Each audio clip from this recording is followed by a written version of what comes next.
Israel ফিলিস্তিন পুরোদমে যুদ্ধ চলছে, আর এই যুদ্ধের সর্বশেষ আন্তর্জাতিক গুরুত্বপূর্ণ আপডেট সংবাদ জানিয়ে দিব। শুরুতেই শিরোনাম। অবশেষে ইসরায়েলকে অপরাধী দেশের তালিকায় যুক্ত করল জাতিসংঘ। এরপর রয়েছে সিরিয়ায় গাড়ি বোমা হামলা, 2 ইরানপন্থী যোদ্ধা নিহত। আরও থাকবে ইউরোপের বিপর্যয়কর পরিণতি নিয়ে আবারও সতর্কবার্তা পুতিনের। এরপর রয়েছে নেতানিয়াহুকে ভোট দিবেন না বেশিরভাগ ইসরায়েলি। এবং সর্বশেষ জানিয়ে দেব, মোদি আধিপত্যে আঘাত হানা কে এই ধ্রুবরাঠি। থাকবে বিস্তারিত। এতক্ষণ শুনছিলেন গুরুত্বপূর্ণ সংবাদ শিরোনাম, এখন জানিয়ে দিব বিস্তারিত। অবশেষে ইসরায়েলকে অপরাধী দেশের তালিকায় যুক্ত করল জাতিসংঘ। ফিলিস্তিনের অবরুদ্ধ গাজা উপত্যকার নিরপরাধ শিশুদের ওপর হামলা ও হাজার হাজার শিশুর মৃত্যুর কারণে ইসরায়েলি সেনাবাহিনীকে অপরাধী দেশের তালিকায় যুক্ত করেছে জাতিসংঘ। বিষয়টি নিশ্চিত করেছেন জাতিসংঘে নিযুক্ত ইসরায়েলের রাষ্ট্রদূত গিলাদ আরদান। সামাজিক যোগাযোগ মাধ্যম এক্সে দেওয়া এক পোস্টে জাতিসংঘে নিযুক্ত ইসরায়েলের রাষ্ট্রদূত জানিয়েছেন, তিনি এই সংক্রান্ত প্রজ্ঞাপন পেয়েছেন। সিদ্ধান্তটি অত্যন্ত লজ্জাজনক এবং জাতিসংঘের এমন কাজে তিনি অত্যন্ত ক্ষুব্ধ। ইসরায়েলের পররাষ্ট্রমন্ত্রী ইসরায়েল কাটজ বলেছেন, এই পদক্ষেপের কারণে জাতিসংঘের সঙ্গে ইসরায়েলের সম্পর্কে নেতিবাচক প্রভাব পড়বে এবং জাতিসংঘকে এর পরিণতি ভোগ করতে হবে। এদিকে ইসরায়েলি প্রধানমন্ত্রী বেঞ্জামিন নেতানিয়াহু বলেছেন, আমাদের সেনাবাহিনী বিশ্বের সবচেয়ে নৈতিক বাহিনী, তা সত্ত্বেও ইসরায়েলকে মূলত একজন মাত্র ব্যক্তির সিদ্ধান্তে এই তালিকায় ফেলা হয়েছে। তিনি হলেন জাতিসংঘের মহাসচিব। এই সিদ্ধান্তের মাধ্যমে জাতিসংঘ ইসরায়েলকে নয়, নিজেকে ইতিহাসের কালো তালিকায় যুক্ত করেছে। জাতিসংঘ মহাসচিবের মুখপাত্র স্টিফেন ডুজারেক এক সংবাদ সম্মেলনে জানিয়েছেন, জাতিসংঘের এক কর্মকর্তা ইসরায়েলি রাষ্ট্রদূতের সঙ্গে দেখা করে জাতিসংঘের বার্ষিক চিলড্রেন ইন আর্মড কনফ্লিক্ট প্রতিবেদনে ইসরায়েলের তালিকাভুক্তির বিষয়টি জানান। বিষয়টি যাতে ফাঁস না হয় সেজন্যই এমনটা করা হয়েছে। প্রতিবেদনটি 14 জুন জাতিসংঘ নিরাপত্তা পরিষদে উপস্থাপন করা হবে। এক জাতিসংঘ কর্মকর্তার উদ্ধৃতি দিয়ে ব্রিটিশ বার্তা সংস্থা রয়টার্স জানিয়েছে, ফিলিস্তিনের স্বাধীনতাকামী সংগঠন হামাস ও ইসলামিক জিহাদকেও এই তালিকাভুক্ত করা হয়েছে।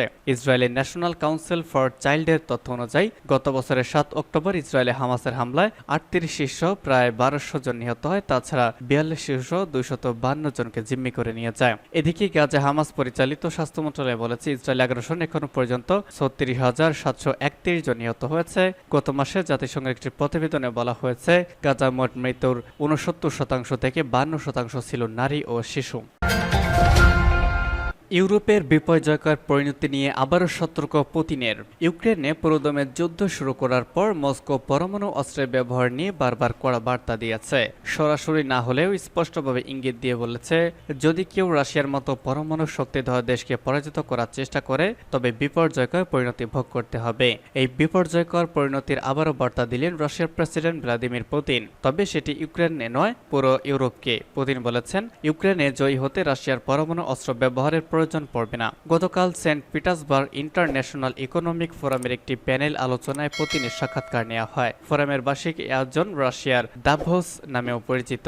সাক্ষাৎকার দেওয়ার সময় পুতিনকে বেশ শান্ত দেখা গেছে।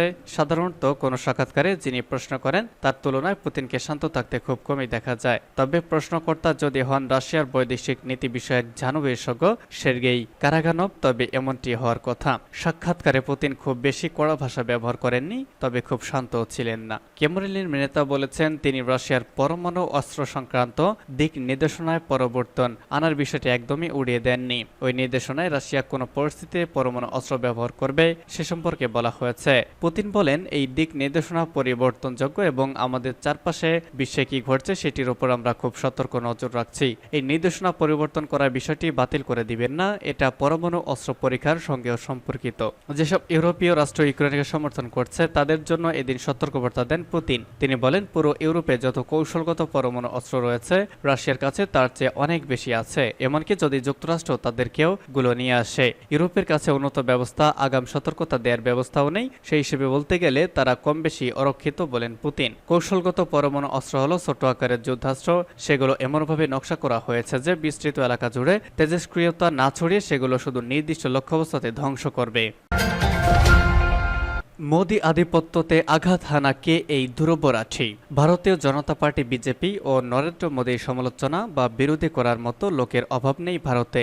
বিরোধী দলগুলোর রাজনীতিবিদরা থেকে শুরু করে বা সোশ্যাল মিডিয়া ইনফ্লুয়েন্সার অনেকেই আছেন এই তালিকায়। তবে ভারতের নির্বাচনে ফলাফল প্রকাশের পর পাকিস্তানের এমনকি বাংলাদেশের সামাজিক যোগাযোগ মাধ্যমে একটি নাম ভেসে বেড়াচ্ছে, তিনি হলেন ধ্রুবরাঠি। ধ্রুবরাঠি সেই সব ইনফ্লুয়েন্সারদের একজন যারা সামাজিক যোগাযোগ মাধ্যম ব্যবহার করে খ্যাতির চূড়ায় পৌঁছেছেন এবং খ্যাতির সাথে বাড়তি পাওনা হিসেবে ব্যাপক সমালোচনার মুখোমুখি হয়েছেন। কারণ তার কন্টেন্টগুলোতে তিনি প্রায় নরেন্দ্র মোদী ও বিজেপির বিরোধিতা করেন। এমনকি ভারতের সাম্প্রতিক নির্বাচনের সময়ও তার বানানো ভিডিওগুলো বিভিন্ন সামাজিক যোগাযোগ মাধ্যমে ব্যাপকভাবে শেয়ার হয়েছে। এবছর তিনি বারবার সামাজিক যোগাযোগ মাধ্যম এক্সে ট্রেন্ডে থেকেছেন এবং গত এক মাস ধরে তিনি সেখানে একটানা ট্রেন্ড করছেন। তাহলে এই ধ্রুবরাঠি আসলে কে? পাকিস্তান ও বাংলাদেশেই বা তাকে নিয়ে কেন এত সমালোচনা বা আলোচনা চলছে? গত ৪ জুন ভারতের নির্বাচনের ফলাফল প্রকাশিত হওয়া শুরু করে। তখন ধ্রুবরাঠি তার এক্স অ্যাকাউন্টে লিখেছেন, never underestimate the power of the man of camp, অর্থাৎ সাধারণ মানুষের ক্ষমতাকে কখনোই অবমূল্যায়ন করবেন না। তার ওই পোস্টটি মূলত বলিউড অভিনেতা শাহরুখ খান অভিনীত চলচ্চিত্র চেন্নাই এক্সপ্রেস এর একটি সংলাপ। তিনি ওই বাক্যটি ভারতের নির্বাচনকে উদ্দেশ্য করে লিখেছিলেন ঠিকই, কিন্তু একই বিষয় তার নিজের ক্ষেত্রেও প্রযোজ্য, কারণ তিনি নিজেও একজন সাধারণ মানুষ। অথচ তার এক একটি পোস্ট ও ভিডিও মানুষের মনে এতটাই নাড়া দিচ্ছে যে সবার মুখে মুখে এখন তার নাম। সিরিয়ায় গাড়ি বোমা হামলা, 2 ইরানপন্থী যোদ্ধা নিহত। সিরিয়ার পূর্বাঞ্চলে শহর দেইর এজারে আজ গাড়ি বোমা হামলায় 2 ইরানপন্থী যোদ্ধা নিহত হয়েছেন। একটি যুদ্ধ পর্যবেক্ষক সংস্থার বরাতেই এএফপি এই প্রতিবেদনে তথ্য জানিয়েছে। ব্রিটেন ভিত্তিক Syrian observatory for human rights জানিয়েছে, ইরানের সাংস্কৃতিক কেন্দ্রের কাছে একটি গাড়িতে বিস্ফোরণ হয়, এতে ওই 2 ইরান সমর্থিত যোদ্ধা নিহত হন। এরপর সরকারি বাহিনী ও ইরান সমর্থিত গোষ্ঠীগুলো হামলাস্থলের চারপাশে নিরাপত্তা বেষ্টনী আরোপ করে। তবে এই হামলার পেছনে কারা স্পষ্ট ছিল তা জড়িত নয় বলে তেহরানের শক্তঘাঁটি দেইর এজর শহরে ইরানের উপদেষ্টা প্রতিষ্ঠান ও সাংস্কৃতিক কেন্দ্র রয়েছে। এএফপি অনুসারে ইরাকের সীমান্তবর্তী তেল সমৃদ্ধ অঞ্চল দেইর এজর প্রদেশের নিয়ন্ত্রণ ইউসেফট্রিস নদীর পূর্বে কুর্দি বাহিনী ও ইরান সমর্থিত সিরিয়ার সরকারি বাহিনী এবং পশ্চিমে তাদের প্রক্সিদের মধ্যে বিভক্ত।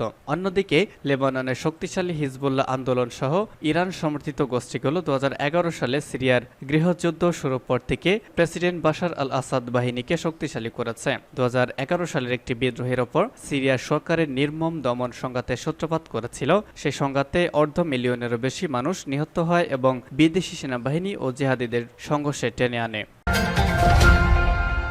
নেতানিয়াহুকে ভোট দিবে না বেশিরভাগ ইসরায়েলি। ইসরায়েলের আসন্ন নির্বাচনে দেশটির প্রধানমন্ত্রী বেঞ্জামিন নেতানিয়াহু বা তাকে সমর্থনকারী কোনো দলকে ভোট দিবে না বেশিরভাগ ইহুদি নাগরিক। ইসরায়েলি গণমাধ্যম চ্যানেল টুয়েব একটি জনমত জরিপে এমন ফলাফল দেখা গেছে বলে জানিয়েছে খবর তুর্কি আনাদোলু সংস্থা আনাদোলু এজেন্সি। জরিপে দেখা গেছে 62% ভোটার ইসরায়েলের নেতা হিসেবে নেতানিয়াহুকে বা তাকে সমর্থন করে এমন কোনো দলের পক্ষে তাদের ভোট দিবেন না। 19% ভোটার নেতানিয়াহুর পক্ষে ভোট দিয়েছেন, বাকি 19% ভোটার এখনো সিদ্ধান্ত নেননি বলে জানিয়েছেন।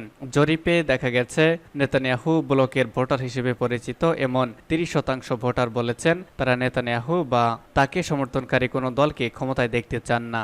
7 অক্টোবর গাজা উপত্যকায় ইসরায়েলি আগ্রাসন শুরু হওয়ার পর থেকে গাজায় বন্দী ইসরায়েলিদের মুক্তির জন্য আন্দোলন করে আসছে জিম্মিদের পরিবার ও সাধারণ জনগণ। এছাড়াও বিচার বিভাগের ক্ষমতা সীমিত করার বিতর্কিত আইন পাশের জন্য সমালোচনার মুখোমুখি হয়েছেন নেতানিয়াহু।